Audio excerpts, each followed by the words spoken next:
Allah membuat sistem kehidupan, ditetapkan berdasar izinnya, tapi diterangkan kepada kita konsekuensinya. Misal, kalau belajar, Anda pintar.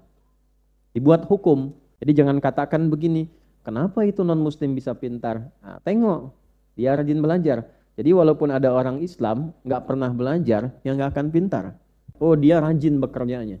Dia rajin usahanya. Walaupun dia mengabaikan sholat, nggak pernah ngaji, nggak pernah puasa, kerjaannya ya kerja saja. Maka karena hukum duniawinya begitu, dibuat hukum. Yang kerja, dia menghasilkan sesuatu. Nah, tapi belum tentu yang didapatkan itu melahirkan keberkahan. Apa itu keberkahan? Ziyadatul khair wastimraruhu. Bertambahnya nilai, value, nilai kebaikan, dan berlangsungnya kebaikan itu sampai kita menghadap Allah.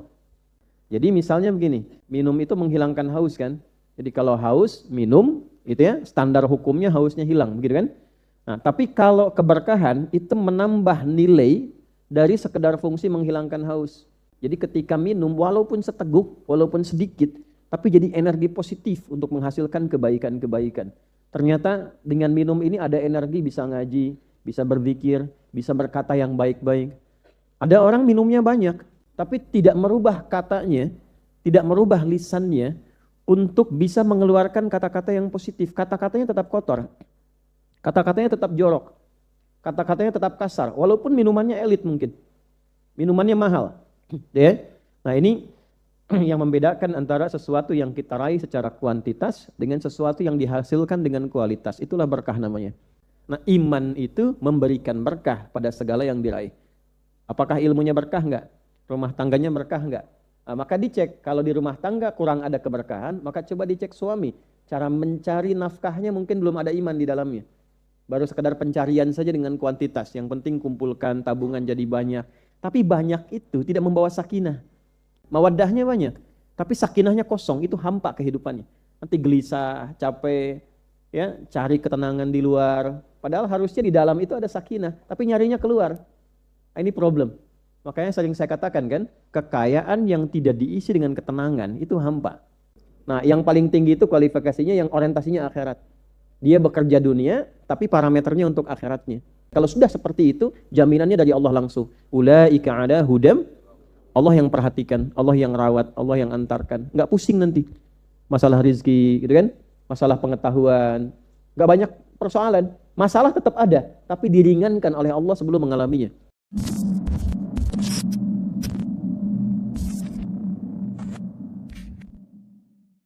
Untuk itu sebelum dimulai pembahasan ini, saya menghimbau kepada seluruh jamaah untuk mengkondisikan baik itu niatnya secara spiritual, kemudian kondisi pikirannya secara intelektual, dan kondisi fisikalnya. Karena serapan pelajaran itu bisa diterima dengan baik jika ketiga ini bisa kita fungsikan dengan maksimal.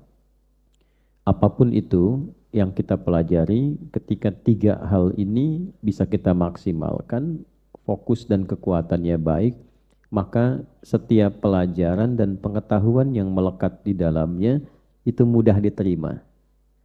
Di penerimaan itu nanti ada 3 jenis sifatnya. Nah, yang pertama, mudah untuk diterima, diterima saja, didengar, tapi tidak mudah untuk dipahami. Jadi ada yang mendengar, menerima, tapi belum tentu paham. Paham? Tidak, gitu kan. Nah, itu artinya kedengaran tapi belum paham. Baik ya. Nah, ada yang kedua. Bisa didengar, diterima. Bisa dipahami. Tapi belum tentu bisa dikerjakan. Belum tentu bisa diamalkan. Belum tentu bisa dilakukan. Jadi ada ilmu yang diterima, dipahami, tapi belum tentu bisa diamalkan. Nah, sholat tahajud itu manfaatnya besar sekali. Bisa mendatangkan keistimewaan yang belum tentu ini didapati saat kita tidak menunaikan sholat tahajud. Walaupun sholat fardunya begitu khusyuk, sempurna secara rukun dan syarat. Tapi tidak tahajud, tidak dapat keistimewaan ini. Misal, kemudahan untuk mencapai karir terbaik. yang ditempatkan langsung oleh Allah. Asa ayyab'atsaka rabbuka maqaman mahmuda. Kan ada yang bil kasbi. Nah, bil kasbi itu dominannya ikhtiar kita. Dari mulai sekolah, kan? Punya cita-cita kan? Nah, ke depan itu. Terus mulai ditempuh sekolah. S semua. SD, SMP, SMA, S1, S2, S3. Sampai kemudian melamar pekerjaan, dapat yang diharapkan. Nah itu namanya bil kasbi. Ya, bil kasbi itu upaya untuk mendapati sesuatu yang mengandalkan dominan ikhtiar kita. Walaupun pada akhirnya Allah yang menentukan. Tapi hukum itu Allah buat, nanti ada hukum yang dibuat namanya sunnatullahi fil kaun.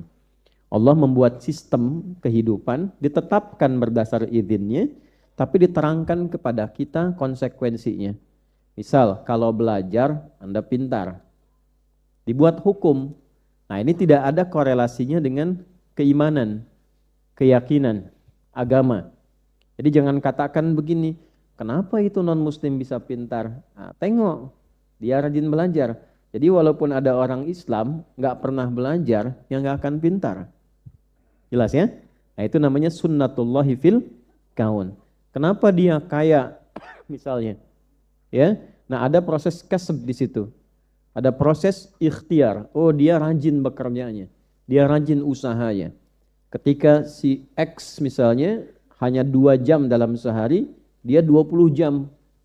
Ya, walaupun dia mengabaikan sholat, nggak pernah ngaji, nggak pernah puasa, kerjaannya ya kerja saja.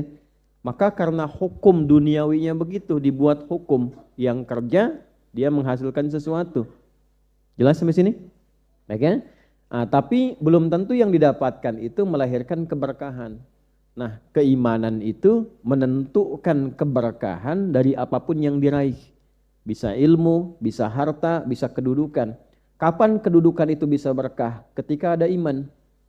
Kapan kekayaan itu bisa berkah? Ketika ada iman. Jadi sebanyak-banyak kekayaan pun kalau tidak ada iman di dalamnya, tidak ada keberkahan di dalamnya. Apa itu keberkahan? Ziyadatul khair wastimraruhu. Bertambahnya nilai, value, nilai kebaikan dan berlangsungnya kebaikan itu sampai kita menghadap Allah.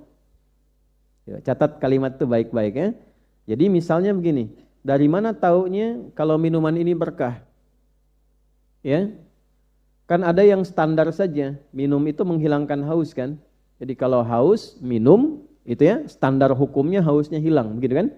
Nah, tapi kalau keberkahan itu menambah nilai dari sekedar fungsi menghilangkan haus. Apa itu? Ziyadatul khair, bertambah nilai kebaikan dari minum ini. Jadi ketika minum walaupun seteguk, walaupun sedikit, tapi jadi energi positif untuk menghasilkan kebaikan-kebaikan. Ternyata dengan minum ini ada energi bisa ngaji, bisa berzikir, bisa berkata yang baik-baik. Ada orang minumnya banyak, bukan hanya air bening, ada air putih, kadang minum kopi, kadang minum susu, minum jus, tapi tidak merubah katanya, tidak merubah lisannya untuk bisa mengeluarkan kata-kata yang positif. Kata-katanya tetap kotor, kata-katanya tetap jorok, kata-katanya tetap kasar, walaupun minumannya elit mungkin, minumannya mahal. Ya. Nah ini yang membedakan antara sesuatu yang kita raih secara kuantitas dengan sesuatu yang dihasilkan dengan kualitas. Itulah berkah namanya. Ya, seperti kendaraan itu berkah enggak gitu ya. Kalau sudah mengantarkan pada yang positif, menurut Allah, bukan menurut kita. Kalau menurut kita, persepsinya beda-beda, cara pandangnya tidak sama. Kapan kendaraan itu disebut berkah? Ketika mengantarkan pada yang baik-baik. Bisa dibuat ngantar anak untuk sekolah misalnya, ngantar kita untuk ibadah, ngantar pekerjaan pada yang baik-baik. Nah, ketika kendaraan itu mengantarkan pada kegiatan maksiat, artinya tidak ada keberkahan di dalamnya. Ya, kapan handphone itu berkah? Nah, sekarang uji, alat ujinya itu keberkahan. Nah, iman itu memberikan berkah pada segala yang diraih. Apakah ilmunya berkah enggak? Rumah tangganya berkah enggak? Nah, maka dicek, kalau di rumah tangga kurang ada keberkahan, maka coba dicek suami. Cara mencari nafkahnya mungkin belum ada iman di dalamnya. baru sekedar pencarian saja dengan kuantitas. Yang penting kumpulkan tabungan jadi banyak. Tapi banyak itu tidak membawa sakinah. Ya, mawaddah yang tidak diisi dengan sakinah, yang ada kegoncangan dalam rumah tangga. Gitu ya, walaupun hartanya banyak, tapi tidak ada sakinah. Mawaddahnya banyak, tapi sakinahnya kosong, itu hampa kehidupannya. Nanti gelisah, capek, ya, cari ketenangan di luar. Padahal harusnya di dalam itu ada sakinah, tapi nyarinya keluar. Ini problem. Makanya sering saya katakan kan, kekayaan yang tidak diisi dengan ketenangan itu hampa. Sering saya tawarkan kan pada ibu, saya tawarkan lagi nih hari ini. Ibu pilih mana? Kaya tapi gelisah atau miskin tapi tenang? Ya. Kembali kepada fitrah ya. Kembali pada fitrah. Nah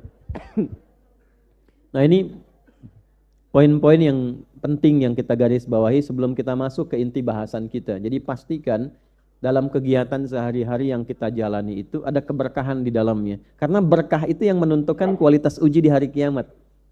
Ya, kalau lisan itu tetap fungsinya bicara. Tapi keberkahan yang melekat pada lisan itu yang akan dihisab. Ya, keberkahan yang melekat kepada telinga dengan fungsi pendengaran itu yang akan dihisab. Berapa kali dengar yang baik-baik? Berapa kali bicara yang baik-baik? Nah itu, kebaikan itu yang akan dihisab. Nah kebaikan itu ketika diterjemahkan dalam bentuk perilaku disebut dengan amal saleh namanya. Ya, amal apa? Saleh. Nah tidak mungkin ada amal sebelum didahului oleh ilmu. Makanya alima mendahului amila. Ya, hurufnya sama, tapi urutannya berbeda. Ain, lam, mim. Ya kan? Sebelum mim apa? Lam dulu kan? Nah, ini bukan ilmu otak-atik ya, karena spesialisasi saya di bahasa. Ya, spesialisasi saya di bahasa dan bahasa Al-Quran, bukan sekedar bahasa Arab biasa. Makanya spesialisasi kami digunakan menganalisis Al-Quran 30 juz. Disertasi kami itu menggali bahasa Al-Quran 30 juz dalam tafsir At-Tahrir wa Tanwir. Nah, jadi ain, lam, mim. Ilmu, alima, ya'lamu ilman. Ilmu dulu. Setelah ada ilmu baru ain, mim, lam. Ya kan? Amila, alima, amila, baru amal. Ya, amila ya'malu amalan. Ya, man amila amalan salihah. Jadi tidak mungkin beramal kalau tidak ada ilmu. Amalan buruk pun karena ilmunya buruk. Kenapa seseorang berkata-kata kotor, anak berkata-kata yang kasar? Karena dia mendengar yang kasar. Masuk lewat instrumen pengetahuan. Instrumen pengetahuan itu 3. 1 telinga. Ini yang pertama kali oleh Allah dibuka. Sebelum pandangan itu pendengaran dulu. Ya, karena itu bayi yang dikandung usia 4 bulan, rohnya sudah sampai. Sudah menyatu dengan fisik. Sudah ada rohnya usia 4 bulan itu. Nah dia mulai dibuka oleh Allah pendengaran itu. Ya, wa ja'ala lakumus sam'a, pendengarannya dulu. Maka mendengar itu, merasakan mendengar. Baru lahir pun pendengaran dulu. Fungsi penglihatannya belum sempurna. Jadi apa yang didengar, pengetahuannya masuk lewat pendengaran, instrumen pendengaran. Ya, apa yang didengar itu yang kemudian dikerjakan. Jadi kalau ada anak berkata yang kasar, jangan dimarahi dulu anaknya. Orang tuanya dulu istighfar. Karena boleh jadi anak ini hanya mendengar informasi dari kegiatan orang tua di sekitarannya. Itu psikologi Islam itu demikian, ilmu nafasnya seperti itu. Nah, apa yang dilihat itu yang kita respon. Ibu waktu lihat film drama Korea atau drama Cina, tiba-tiba bersedih karena melihat kan, ada respon kan? Kita lihat sebuah kejadian kemudian merespon karena ada instrumen pengetahuan. Ini yang dilihat. Baru dari sini nyambung ke fuad, pikiran yang mengkonstruksikan semua informasi itu untuk disikapi. Jadi semua bentuk informasi diolah menjadi data, data menjadi knowledge, jadi pengetahuan. Nah itu prosesnya dari pendengaran, dari penglihatan, diolah oleh akal kita, akal terdalamnya namanya fuad. Ya, fuad, baru dari situ menjadi apa? Jadi amal, jadi respon. Nah, karena itu Quran melarang kita untuk latah menerima berbagai informasi tanpa disaring dulu. Mendengar begitu saja nggak pernah disaring sama fuad itu salah. Ya, hati-hati. Melihat begitu saja langsung direspon. Ya, lihat status orang, respon, komen gitu. Padahal nggak tahu yang dibuat status itu entah benar entah salah. Dengar informasi langsung respon gitu. Nah, orang Islam tuh nggak begitu. Ada Quran surah ke-17 ayat 35 itu. Wala taqfu ma laisa laka bihi ilm. Innas sam'a wal basara wal fuada kullu ulaika kana anhu mas'ula. Wala taqfu ma laisa laka bihi ilm. Jangan mudah mengikuti merespon segala hal yang belum dikonfirmasi oleh ilmu kita. Belum jadi knowledge. Baru informasi yang datang. Ya, datanya belum valid. Baru ada info, just info masuk. Ya, baru ada berita. Nah, berita ini belum diolah datanya. Jadi data dulu, diolah dulu. Ya, tabulasi data di dalam diri kita diolah dulu. 1, 2, 3, masuk lewat telinga, coba saring dulu tuh. Apa yang menyaring? Fuad. Yang terlihat saring sama fuad. Kata Allah, innas sam'a, yang engkau dengar. Kenapa pendengaran disebutkan pertama kali? Karena ini organ indera pertama yang berfungsi untuk mendatangkan pengetahuan. Wal basara, dan pandangan. Ya, coba yang dilihat, yang disebutkan oleh Quran tuh bukan, lihat baik-baik ya. Lihat baik-baik, bukan organnya tuh, tapi fungsinya. Innas sam'a, sungguh pendengaran itu, bukan innal udhuna. Karena ada orang punya telinga tapi nggak mau mendengar. Ya, masuk telinga kanan, keluar kanan lagi. Kalau kiri masih bisa lewat tuh, keluar kanan lagi, nggak mau dengar. Ada yang begitu tuh. Ya.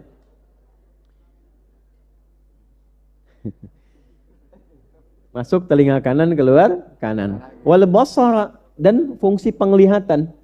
Basar, sampai mempunyai fungsi basirah.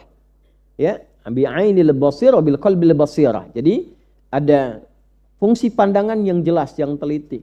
Wal fuada, dan fungsi pencerna di dalam jiwa kita. Itu akal yang paling utama. Fuad itu akal dalam qalbu. Kalau di sini namanya aklun, kalau di sini fuadun. Ya? Di sini fungsi untuk berpikir, menyaring sementara. Kalau ke sini menetralisir saringan, bagaimana meresponnya? Ya, kalau ke sini mengkonstruksikan saja, data masuk diolah di sini. Tapi penentunya ada di sini, Bu, Pak. Diresponnya bagaimana? Apakah responnya positif? Apakah responnya negatif? Itu fuad yang berperan. Nah, kalau ada jiwa takwa, fuad akan dibantu oleh takwa. Ayo, respon dengan cara yang positif. Kalau kurang baik dengan sabar, kalau baik dengan syukur. Ya. Tapi kalau negatif, nanti sama jiwa fujur namanya. Ya, fujur. Diprovokasi itu supaya keluar respon yang negatif terus. Jadi bawaan apapun suasananya negatif. Itu yang dimaksud Quran surah 91 ayat 7 sampai 10. Wa nafsi wa ma sawwaha fa alhamaha fujuraha wa taqwaha. Qad aflaha man zakkaha. Jadi kalau bisa mengkonstruksikan lewat fuad itu diterima dengan baik, dijawab dengan takwa, yang keluar baik semua. Apapun suasananya. Nah, baik itu pakai intronya begitu atau yang lain gitu. Ya. Jadi fuadnya yang aktif.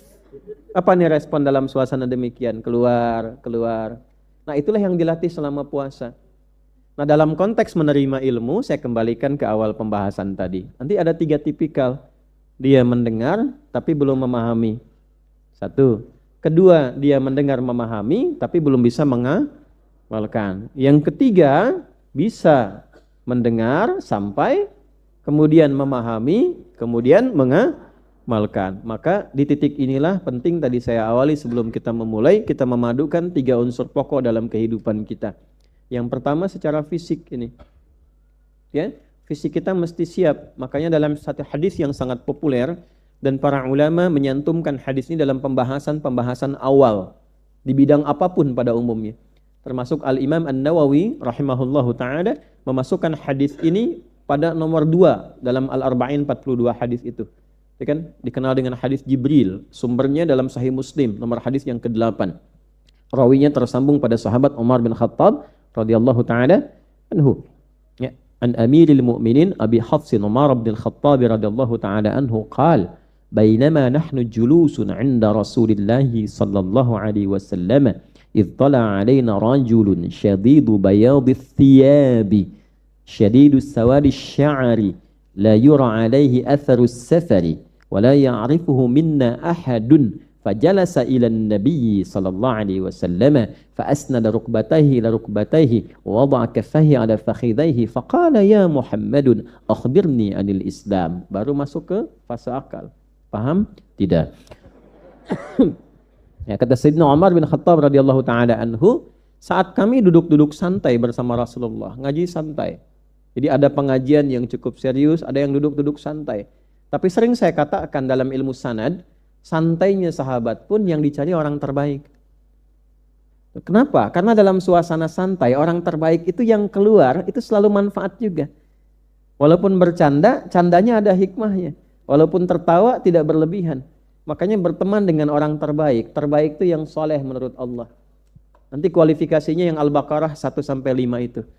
Ya, alif lam mim dzalikal kitabu la raiba fihi hudal lil muttaqin. Nah, nanti kualitas muttaqin ini orang terbaik nih. Alladzina yu'minuna bil ghaib. Satu, orang yang selalu meningkatkan iman. Jadi kalau cari teman, cari yang selalu berusaha meningkatkan iman. Bukan sekedar beriman, tapi selalu meningkatkan apa? Iman. Ibu kalau ingin suaminya saleh, ya, maka ibu berusaha tingkatkan iman, nanti suami mengikuti. Suami meningkatkan iman.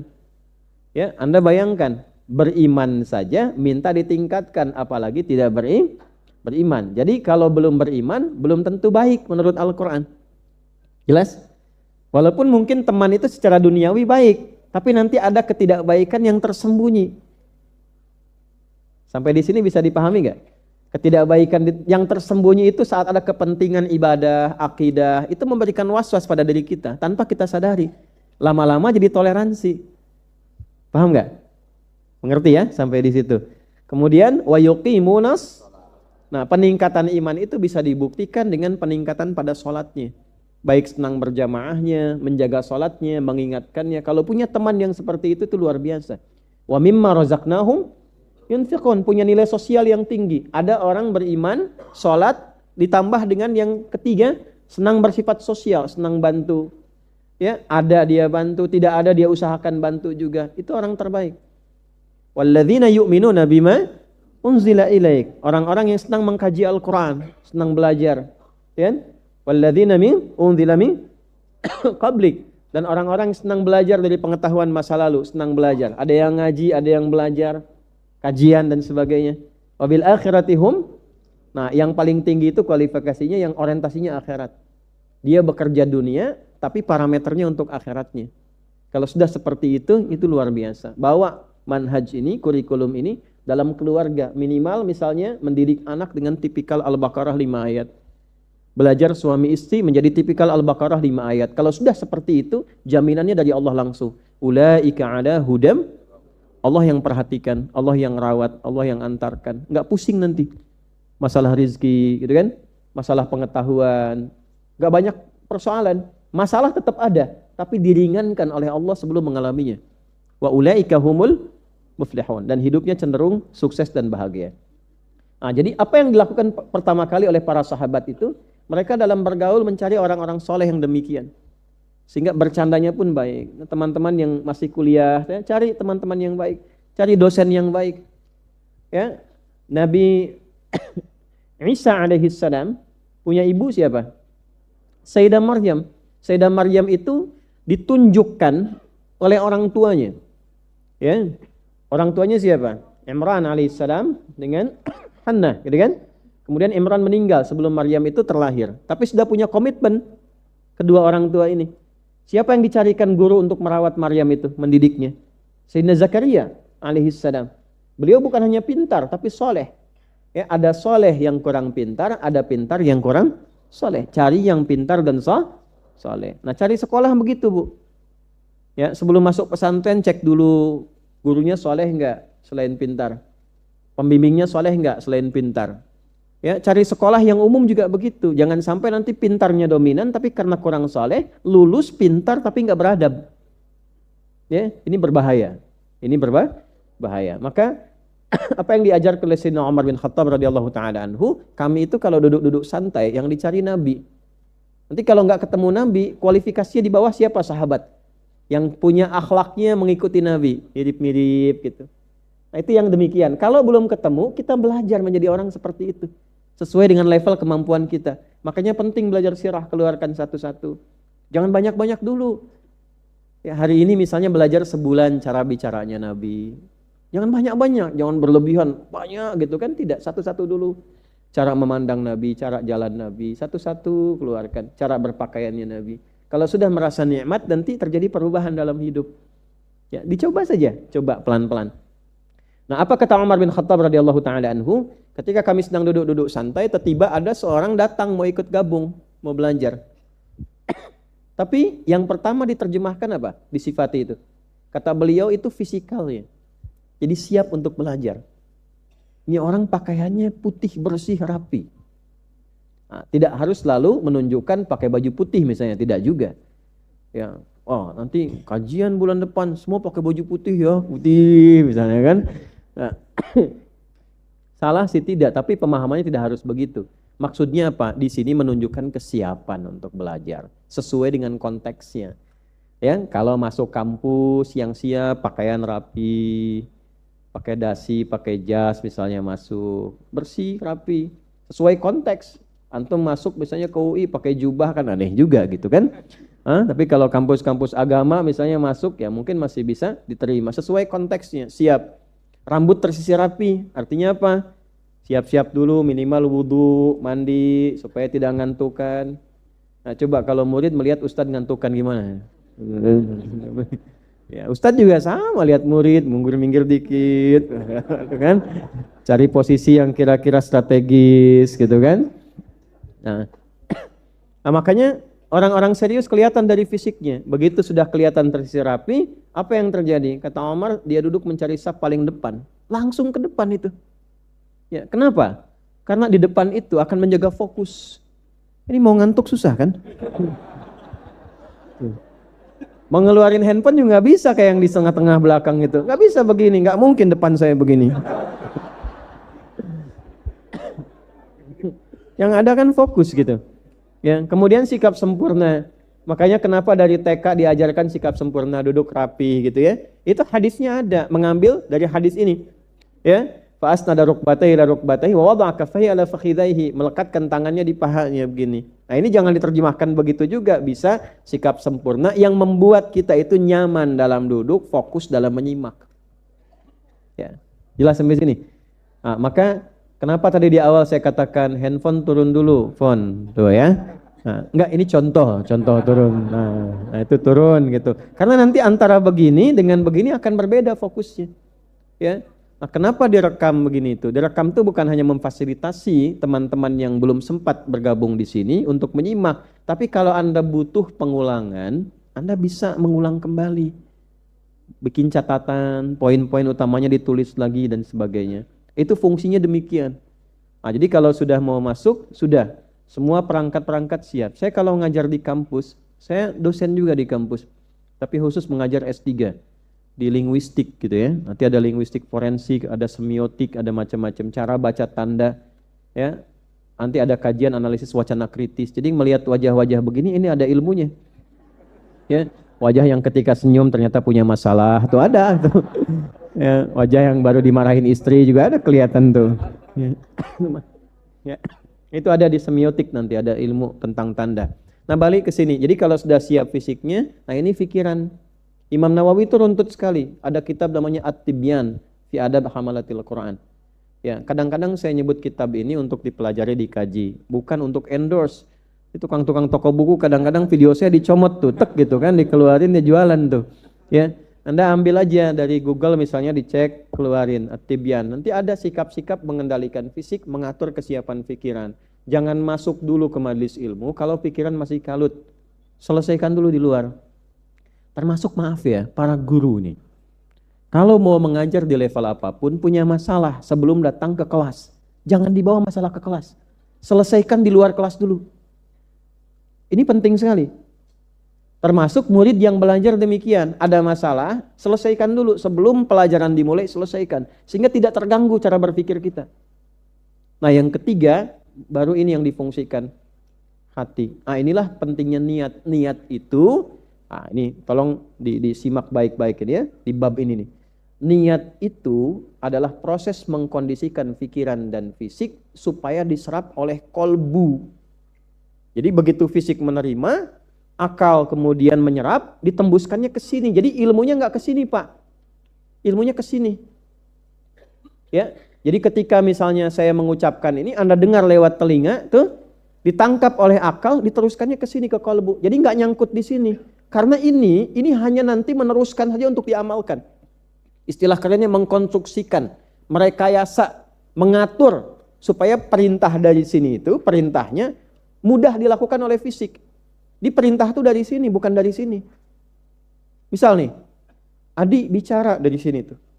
Diteruskan dari sini ke sini. Di sini diteruskan ke lisan cepat. Ya, tapi prosesnya demikian indahnya Allah mencipta itu cepat sekali sepersekian detik. Yang jadi pertanyaan itu perintah bicaranya dari takwa atau dari nafsu. Kalau dari takwa akan keluar kata-kata dan kosakata yang dibentuk akan menjadi baik sehingga nyaman untuk diterima. Tapi kalau dari nafsu yang keluar substansinya sama, cuma caranya berbeda, kesannya tidak akan sama. Contoh nih misalnya dari nafsu tuh, oi yang rekam tuh, turunin. Nah, nggak enak kan Bu ya? Nggak enak, nggak akan nyaman. Tapi ketika takwa yang muncul, Masya Allah, gitu kan? Bapak Ibu sekalian mari fokus, rekaman sudah ada di sini, handphone turun dulu. Enak keterimanya kan? Tanpa harus nunjuk, woi ini masih rekam misalnya kan? Nah, nggak akan nyaman. Nah itu bedanya. Nah ini kadang-kadang simpel Bu, tapi sering kejadian di rumah, antara orang tua dengan anak, antara suami dengan istri, di institusi, di kantor dan sebagainya. Nah itu akan diproses lewat ilmu, dikerjakan lewat amal. Apa itu keberkahan? Ziyadatul khair wastimraruhu. Bertambahnya nilai, value, nilai kebaikan dan berlangsungnya kebaikan itu sampai kita menghadap Allah. Jadi misalnya begini, minum itu menghilangkan haus kan? Jadi kalau haus, minum, itu ya standar hukumnya hausnya hilang, begitu kan? Nah, tapi kalau keberkahan itu menambah nilai dari sekedar fungsi menghilangkan haus. Jadi ketika minum, walaupun seteguk, walaupun sedikit, tapi jadi energi positif untuk menghasilkan kebaikan-kebaikan. Ternyata dengan minum ini ada energi bisa ngaji, bisa berzikir, bisa berkata yang baik-baik. Ada orang minumnya banyak, tapi tidak merubah katanya, tidak merubah lisannya untuk bisa mengeluarkan kata-kata yang positif. Kata-katanya tetap kotor, kata-katanya tetap jorok, kata-katanya tetap kasar, walaupun minumannya elit mungkin, minumannya mahal. Ya. Nah ini yang membedakan antara sesuatu yang kita raih secara kuantitas dengan sesuatu yang dihasilkan dengan kualitas. Itulah berkah namanya. Nah iman itu memberikan berkah pada segala yang diraih. Apakah ilmunya berkah enggak? Rumah tangganya berkah enggak? Nah, maka dicek, kalau di rumah tangga kurang ada keberkahan, maka coba dicek suami. Cara mencari nafkahnya mungkin belum ada iman di dalamnya. Baru sekedar pencarian saja dengan kuantitas. Yang penting kumpulkan, tabungan jadi banyak. Tapi banyak itu tidak membawa sakinah. Mawaddahnya banyak, tapi sakinahnya kosong, itu hampa kehidupannya. Nanti gelisah, capek, ya, cari ketenangan di luar. Padahal harusnya di dalam itu ada sakinah, tapi nyarinya keluar. Nah, ini problem. Makanya sering saya katakan kan, kekayaan yang tidak diisi dengan ketenangan itu hampa. Nah, yang paling tinggi itu kualifikasinya yang orientasinya akhirat. Dia bekerja dunia, tapi parameternya untuk akhiratnya. Kalau sudah seperti itu, jaminannya dari Allah langsung. Ulaika ala hudam. Allah yang perhatikan, Allah yang rawat, Allah yang antarkan. Nggak pusing nanti. Masalah rizki, gitu kan? Masalah pengetahuan. Nggak banyak persoalan. Masalah tetap ada, tapi diringankan oleh Allah sebelum mengalaminya.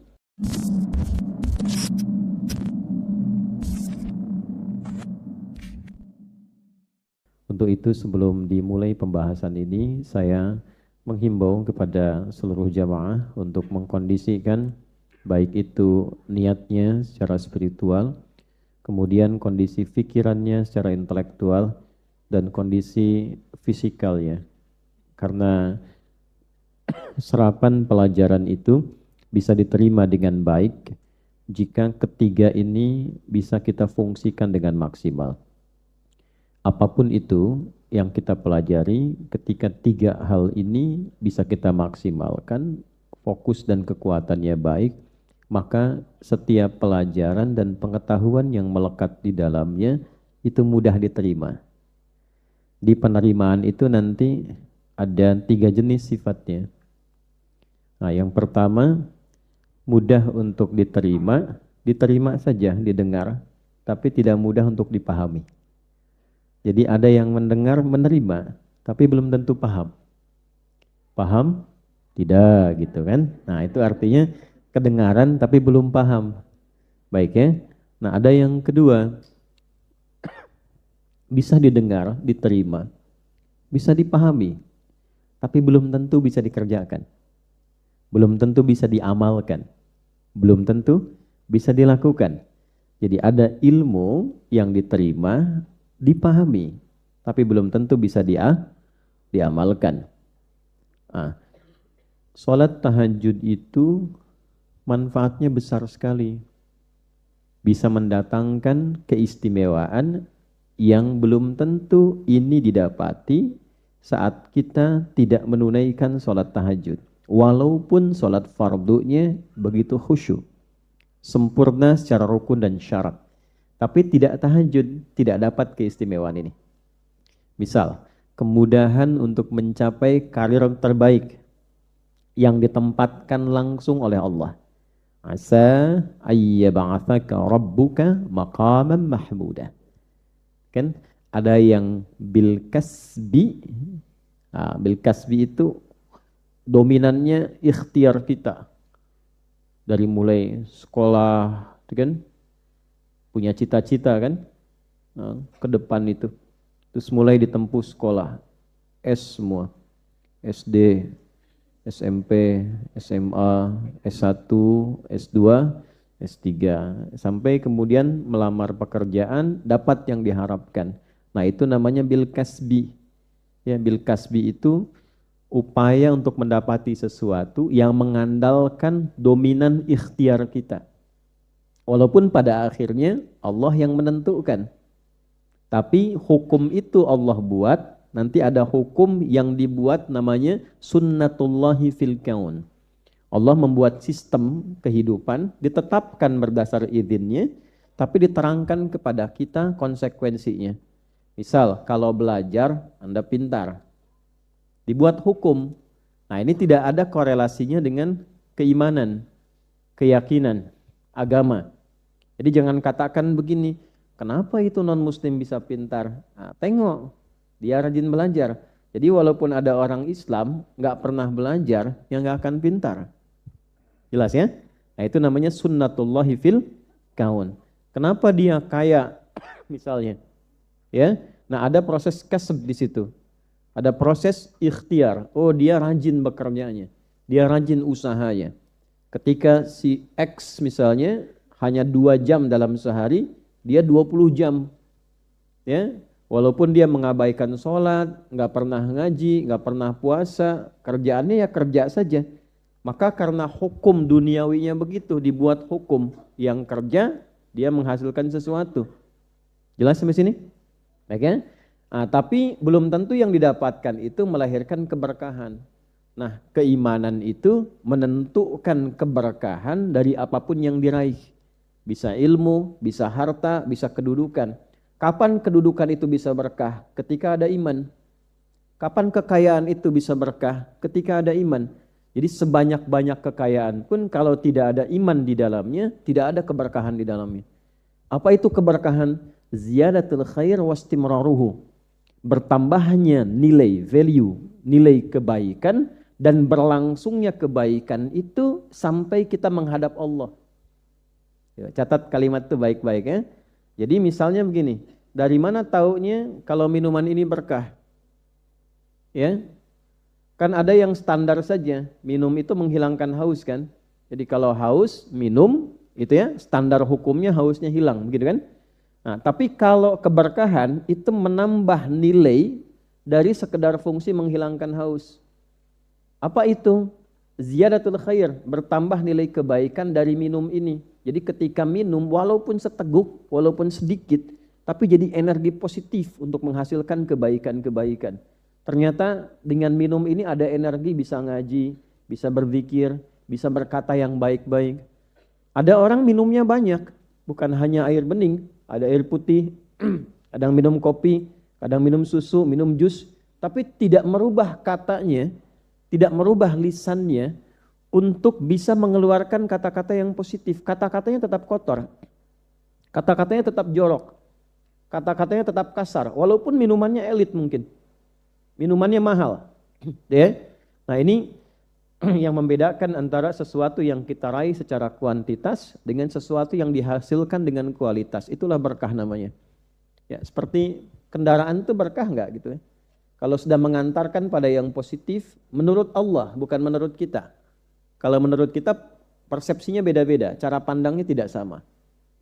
Kapan kendaraan itu disebut berkah? Ketika mengantarkan pada yang baik-baik. Bisa dibuat ngantar anak untuk sekolah misalnya, ngantar kita untuk ibadah, ngantar pekerjaan pada yang baik-baik. Nah, ketika kendaraan itu mengantarkan pada kegiatan maksiat, artinya tidak ada keberkahan di dalamnya. Ya, kapan handphone itu berkah? Nah, sekarang uji, alat ujinya itu keberkahan. Nah, iman itu memberikan berkah pada segala yang diraih. Apakah ilmunya berkah enggak? Rumah tangganya berkah enggak? Nah, maka dicek, kalau di rumah tangga kurang ada keberkahan, maka coba dicek suami. Cara mencari nafkahnya mungkin belum ada iman di dalamnya. Baru sekedar pencarian saja dengan kuantitas. Yang penting kumpulkan, tabungan jadi banyak. Tapi banyak itu tidak membawa sakinah. Ya, mawaddah yang tidak diisi dengan sakinah, yang ada kegoncangan dalam rumah tangga. Gitu ya, walaupun hartanya banyak, tapi tidak ada sakinah. Mawaddahnya banyak, tapi sakinahnya kosong, itu hampa kehidupannya. Nanti gelisah, capek, ya, cari ketenangan di luar. Padahal harusnya di dalam itu ada sakinah, tapi nyarinya keluar. Nah, ini problem. Makanya sering saya katakan kan, kekayaan yang tidak diisi dengan ketenangan itu hampa. Sering saya tawarkan kan pada ibu, saya tawarkan lagi nih hari ini. Ibu pilih mana? Kaya tapi gelisah atau miskin tapi tenang? Ya. Kembali kepada fitrah ya. Kembali kepada fitrah. Nah ini poin-poin yang penting yang kita garis bawahi sebelum kita masuk ke inti bahasan kita. Jadi pastikan dalam kegiatan sehari-hari yang kita jalani itu ada keberkahan di dalamnya. Karena berkah itu yang menentukan kualitas uji di hari kiamat. Ya, kalau lisan itu tetap fungsinya bicara. Tapi keberkahan yang melekat pada lisan itu yang akan dihisab. Ya, keberkahan yang melekat kepada telinga dengan fungsi pendengaran itu yang akan dihisab. Berapa kali dengar yang baik-baik? Berapa kali bicara yang baik-baik? Nah itu, kebaikan itu yang akan dihisab. Nah kebaikan itu ketika diterjemahkan dalam bentuk perilaku disebut dengan amal saleh namanya. Ya, amal apa? Saleh. Nah tidak mungkin ada amal sebelum didahului oleh ilmu. Makanya alima mendahului amila. Ya, hurufnya sama, tapi urutannya berbeda. Ain, lam, mim. Dengan sebelum mim apa? Lam dulu kan? Nah, ini bukan ilmu otak-atik ya, karena spesialisasi saya di bahasa. Ya, spesialisasi saya di bahasa dan bahasa Al-Quran, bukan sekedar bahasa Arab biasa. Makanya spesialisasi kami digunakan menganalisis Al-Quran 30 juz. Disertasi kami itu menggali bahasa Al-Quran 30 juz dalam tafsir At-Tahrir wa Tanwir. Nah, jadi ain, lam, mim. Ilmu, alima, ya'lamu, ilman.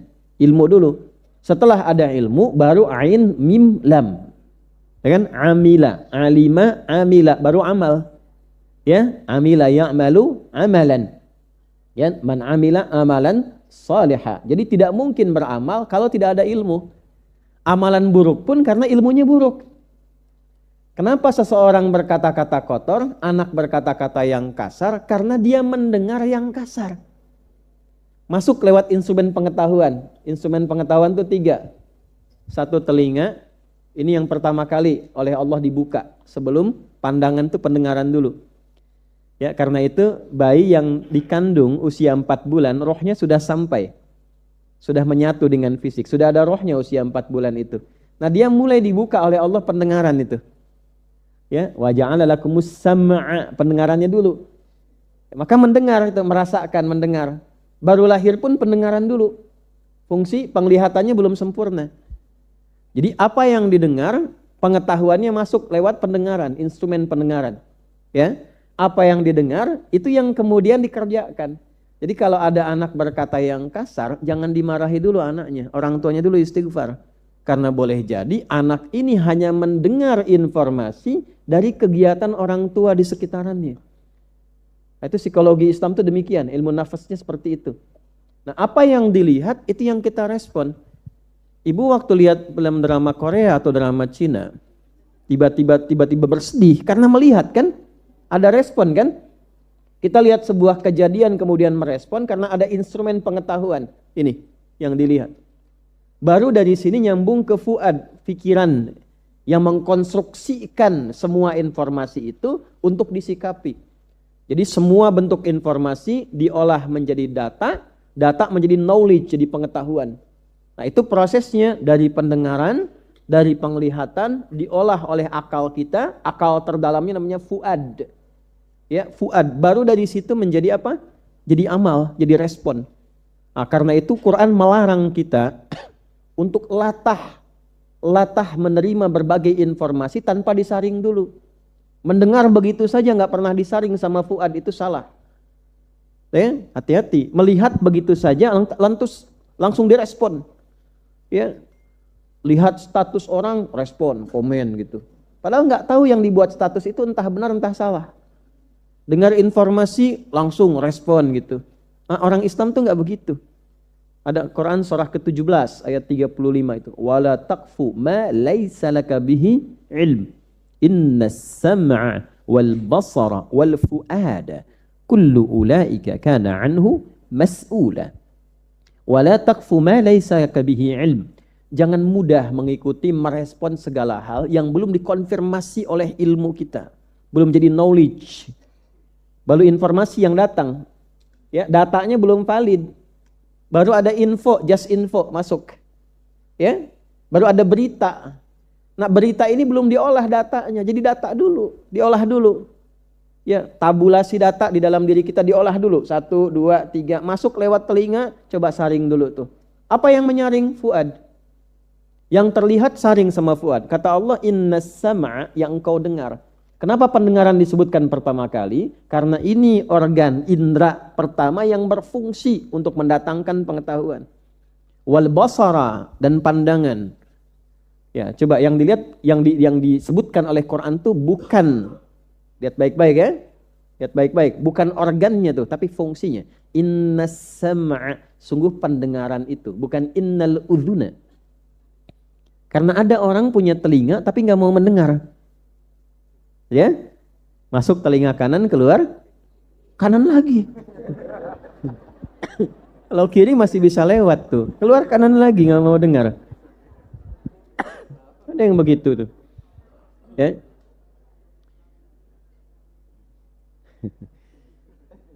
Masuk telinga kanan, keluar kanan. Wal basara, dan fungsi penglihatan. Basar, sampai mempunyai fungsi basirah. Ya. Bi'ainil basirah bil qalbil basirah. Jadi ada fungsi pandangan yang jelas, yang teliti. Wal fuada, dan fungsi pencerna di dalam jiwa kita. Itu akal yang paling utama. Fuad itu akal dalam qalbu. Kalau di sini namanya aklun, kalau di sini fuadun. Ya? Di sini fungsi untuk berpikir, menyaring sementara. Kalau ke sini menetralisir saringan, bagaimana meresponnya? Ya, kalau ke sini mengkonstruksikan saja, data masuk diolah di sini. Tapi penentunya ada di sini, Bu, Pak. Diresponnya bagaimana? Apakah responnya positif? Apakah responnya negatif? Itu fuad yang berperan. Nah, kalau ada jiwa takwa, fuad akan dibantu oleh takwa. Ayo, respon dengan cara yang positif. Kalau kurang baik dengan sabar, kalau baik dengan syukur. Ya. Tapi kalau negatif, nanti sama jiwa fujur namanya. Ya, fujur. Diprovokasi itu supaya keluar respon yang negatif terus. Jadi bawaan apapun suasananya negatif. Itu yang dimaksud Quran surah 91 ayat 7 sampai 10. Wa nafsi wa ma sawwaha fa'alhamaha fujuraha wa taqwaha. Qad aflaha man zakkaha. Jadi kalau bisa mengkonstruksikan lewat fuad itu diterima dengan baik, dijawab dengan takwa, yang keluar baik semua. Apapun suasananya. Nah, baik itu pakai intronya begitu atau yang lain gitu. Ya. Jadi fuadnya yang aktif. Apa nih respon dalam suasana demikian? Keluar. Nah, itulah yang dilatih selama puasa. Nah, dalam konteks menerima ilmu, saya kembalikan ke awal pembahasan tadi. Nanti ada 3 tipikal. dia mendengar tapi belum memahami. Satu. Kedua, dia mendengar memahami tapi belum bisa mengamalkan. Yang ketiga, bisa mendengar sampai kemudian memahami, kemudian mengamalkan. Maka di titik inilah penting tadi saya awali sebelum kita memulai, kita memadukan 3 unsur pokok dalam kehidupan kita. Yang pertama secara fisik ini. Ya, fisik kita mesti siap. Makanya dalam satu hadis yang sangat populer dan para ulama menyantumkan hadis ini dalam pembahasan awal di bidang apapun pada umumnya. Termasuk Al-Imam An-Nawawi rahimahullahu ta'ala memasukkan hadis ini pada nomor 2 dalam Al-Arba'in 42 hadis itu. Ya kan? Dikenal dengan hadis Jibril. Sumbernya dalam Sahih Muslim, nomor hadis yang ke-8. Rawinya tersambung pada sahabat Umar bin Khattab radhiyallahu ta'ala anhu. Ya. An Amiril Mu'minin Abi Hafsin Umar bin Khattab radhiyallahu ta'ala anhu qala bainama nahnu julusun 'inda Rasulillah sallallahu alaihi wasallam idh tala 'alaina rajulun shadidu bayadith thiyabi shadidu sawadi sya'ri la yura 'alaihi atharu as-safari wa la ya'rifuhu minna ahadun fajalasa ila an-nabiy sallallahu alaihi wasallam فأسند ركبتيه إلى ركبتيه ووضع كفيه على فخذيه فقال يا محمد أخبرني عن الإسلام. Baru masuk ke fase akal. Paham? Tidak. Ya, kata Sayyidina Umar bin Khattab radhiyallahu taala anhu, saat kami duduk-duduk santai bersama Rasulullah, ngaji santai. Jadi ada pengajian yang cukup serius, ada yang duduk-duduk santai. Tapi sering saya katakan dalam ilmu sanad, santainya sahabat pun yang dicari orang terbaik. Kenapa? Karena dalam suasana santai, orang terbaik itu yang keluar, itu selalu manfaat juga. Walaupun bercanda, candanya ada hikmahnya. Walaupun tertawa, tidak berlebihan. Makanya berteman dengan orang terbaik. Terbaik itu yang soleh menurut Allah. Nanti kualifikasinya yang Al-Baqarah 1-5 itu. Ya, alif lam mim, dzalikal kitabu la raiba fihi hudal lil muttaqin. Nah, nanti kualitas muttaqin ini orang terbaik nih. Alladzina yu'minuna bil ghaib. Satu, orang yang selalu meningkatkan iman. Jadi kalau cari teman, cari yang selalu berusaha meningkatkan iman. Bukan sekedar beriman, tapi selalu meningkatkan apa? Iman. Ibu kalau ingin suaminya saleh, ya, maka ibu berusaha tingkatkan iman. Nanti suami mengikuti. Suami meningkatkan iman. Ya, Anda bayangkan, beriman saja minta ditingkatkan, apalagi tidak beriman. Jadi kalau belum beriman, belum tentu baik menurut Al-Quran. Jelas? Walaupun mungkin teman itu secara duniawi baik, tapi nanti ada ketidakbaikan yang tersembunyi. Sampai di sini bisa dipahami nggak? Ketidakbaikan yang tersembunyi itu saat ada kepentingan ibadah, akidah, itu memberikan was-was pada diri kita tanpa kita sadari. Lama-lama jadi toleransi. Paham nggak? Mengerti ya sampai di situ. Kemudian wa yuqimunas. Nah, peningkatan iman itu bisa dibuktikan dengan peningkatan pada sholatnya. Baik senang berjamaahnya, menjaga sholatnya, mengingatkannya. Kalau punya teman yang seperti itu luar biasa. Wa mimma razaqnahum yunfiqun, punya nilai sosial yang tinggi. Ada orang beriman, sholat, ditambah dengan yang ketiga, senang bersifat sosial, senang bantu. Ya, ada dia bantu, tidak ada dia usahakan bantu juga. Itu orang terbaik. Walladzina yu'minuna bima unzila ilaik, orang-orang yang senang mengkaji Al-Quran, senang belajar, ya. Walladzina min unzila min qablik, dan orang-orang yang senang belajar dari pengetahuan masa lalu, senang belajar. Ada yang ngaji, ada yang belajar kajian dan sebagainya. Wabil akhiratihum, nah yang paling tinggi itu kualifikasinya yang orientasinya akhirat. Dia bekerja dunia, tapi parameternya untuk akhiratnya. Kalau sudah seperti itu luar biasa. Bawa manhaj ini, kurikulum ini dalam keluarga, minimal misalnya mendidik anak dengan tipikal Al-Baqarah 5 ayat. Belajar suami istri menjadi tipikal Al-Baqarah 5 ayat. Kalau sudah seperti itu, jaminannya dari Allah langsung. Ulaika ala hudam, Allah yang perhatikan, Allah yang rawat, Allah yang antarkan. Enggak pusing nanti. Masalah rizki, gitu kan? Masalah pengetahuan. Enggak banyak persoalan. Masalah tetap ada, tapi diringankan oleh Allah sebelum mengalaminya. Wa ulaika humul muflihun, dan hidupnya cenderung sukses dan bahagia. Nah, jadi apa yang dilakukan pertama kali oleh para sahabat itu, mereka dalam bergaul mencari orang-orang soleh yang demikian. Sehingga bercandanya pun baik. Nah, teman-teman yang masih kuliah, cari teman-teman yang baik, cari dosen yang baik. Ya, Nabi Isa alaihissalam punya ibu siapa? Sayyidah Maryam. Sayyidah Maryam itu ditunjukkan oleh orang tuanya. Ya. Orang tuanya siapa? Imran alaihissalam dengan Hannah, gitu kan? Kemudian Imran meninggal sebelum Maryam itu terlahir. Tapi sudah punya komitmen kedua orang tua ini. Siapa yang dicarikan guru untuk merawat Maryam itu, mendidiknya? Sayyidina Zakaria alaihissalam. Beliau bukan hanya pintar, tapi soleh. Ya, ada soleh yang kurang pintar, ada pintar yang kurang soleh. Cari yang pintar dan soleh. Nah, cari sekolah begitu, Bu. Ya, sebelum masuk pesantren cek dulu gurunya soleh enggak selain pintar. Pembimbingnya soleh enggak selain pintar. Ya, cari sekolah yang umum juga begitu. Jangan sampai nanti pintarnya dominan tapi karena kurang soleh, lulus pintar tapi enggak beradab. Ya, ini berbahaya. Ini berbahaya. Maka apa yang diajarkan oleh Sayyidina Umar bin Khattab radhiyallahu taala anhu, kami itu kalau duduk-duduk santai yang dicari Nabi. Nanti kalau enggak ketemu Nabi, kualifikasinya di bawah siapa sahabat? Yang punya akhlaknya mengikuti Nabi, mirip-mirip gitu.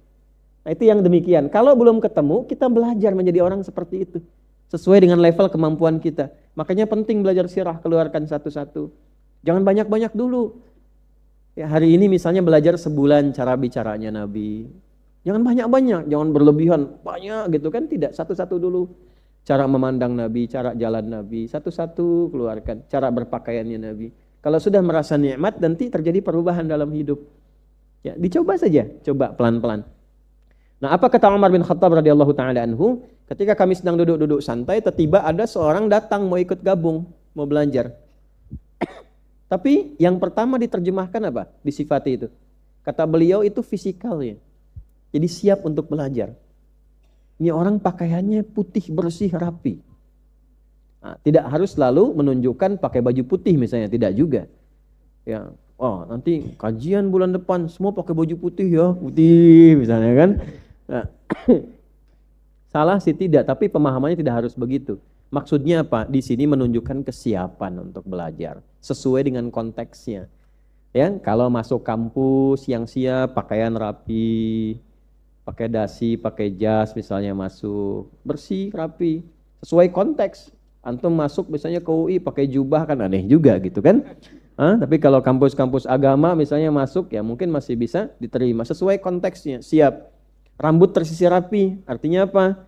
Siap-siap dulu minimal wudu, mandi supaya tidak ngantukan. Nah, coba kalau murid melihat ustadz ngantukan gimana? Ya, ustadz juga sama lihat murid minggir dikit, kan? Cari posisi yang kira-kira strategis, gitu kan? Nah, makanya orang-orang serius kelihatan dari fisiknya. Begitu sudah kelihatan tersisir rapi, apa yang terjadi? Kata Omar, dia duduk mencari saf paling depan, langsung ke depan itu. Ya, kenapa? Karena di depan itu akan menjaga fokus. Ini mau ngantuk susah kan? Mau ngeluarin handphone juga nggak bisa kayak yang di tengah-tengah belakang itu. Nggak bisa begini, nggak mungkin depan saya begini. Yang ada kan fokus gitu. Ya, kemudian sikap sempurna. Makanya kenapa dari TK diajarkan sikap sempurna, duduk rapi gitu ya. Itu hadisnya ada, mengambil dari hadis ini. Ya, fa'asnada rukbatayhi ila rukbatayhi wa wada'a kaffayhi ala fakhidhaihi, melekatkan tangannya di pahanya begini. Nah, ini jangan diterjemahkan begitu juga, bisa sikap sempurna yang membuat kita itu nyaman dalam duduk, fokus dalam menyimak. Ya, jelas sampai sini. Nah, maka kenapa tadi di awal saya katakan handphone turun dulu, phone, tuh ya. Nah, enggak, ini contoh turun. Nah, itu turun gitu. Karena nanti antara begini dengan begini akan berbeda fokusnya. Ya. Nah, kenapa direkam begini itu? Direkam itu bukan hanya memfasilitasi teman-teman yang belum sempat bergabung di sini untuk menyimak, tapi kalau Anda butuh pengulangan, Anda bisa mengulang kembali. Bikin catatan, poin-poin utamanya ditulis lagi dan sebagainya. Itu fungsinya demikian.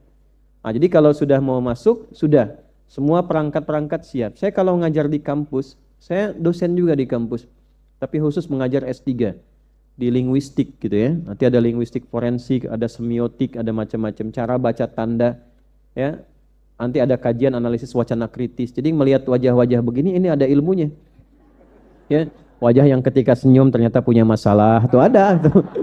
Ya, wajah yang baru dimarahin istri juga ada kelihatan tuh. Ya. Ya.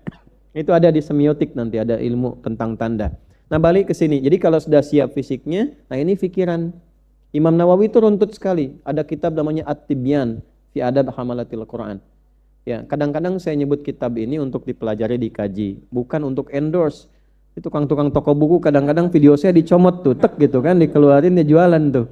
Ya, Anda ambil aja dari Google misalnya, dicek, keluarin At-Tibyan. Nanti ada sikap-sikap mengendalikan fisik, mengatur kesiapan pikiran. Jangan masuk dulu ke majelis ilmu kalau pikiran masih kalut. Selesaikan dulu di luar. Termasuk maaf ya, para guru nih. Kalau mau mengajar di level apapun, punya masalah sebelum datang ke kelas. Jangan dibawa masalah ke kelas. Selesaikan di luar kelas dulu. Ini penting sekali. Termasuk murid yang belajar demikian. Ada masalah, selesaikan dulu. Sebelum pelajaran dimulai, selesaikan. Sehingga tidak terganggu cara berpikir kita. Nah, yang ketiga, baru ini yang difungsikan. Hati. Nah, inilah pentingnya niat. Niat itu, nah ini tolong disimak baik-baik ini ya, di bab ini nih. Niat itu adalah proses mengkondisikan pikiran dan fisik supaya diserap oleh kolbu. Jadi begitu fisik menerima, akal kemudian menyerap, ditembuskannya ke sini. Jadi ilmunya nggak ke sini, Pak. Ilmunya ke sini. Ya. Jadi ketika misalnya saya mengucapkan ini, Anda dengar lewat telinga, tuh ditangkap oleh akal, diteruskannya ke sini, ke kolbu. Jadi nggak nyangkut di sini. Karena ini hanya nanti meneruskan saja untuk diamalkan. Istilah kerennya mengkonstruksikan, merekayasa, mengatur supaya perintah dari sini itu, perintahnya mudah dilakukan oleh fisik. Di perintah itu dari sini, bukan dari sini. Misal nih, Adi bicara dari sini tuh. Diteruskan dari sini ke sini. Di sini diteruskan ke lisan cepat. Ya. Tapi prosesnya demikian indahnya Allah mencipta itu cepat sekali sepersekian detik.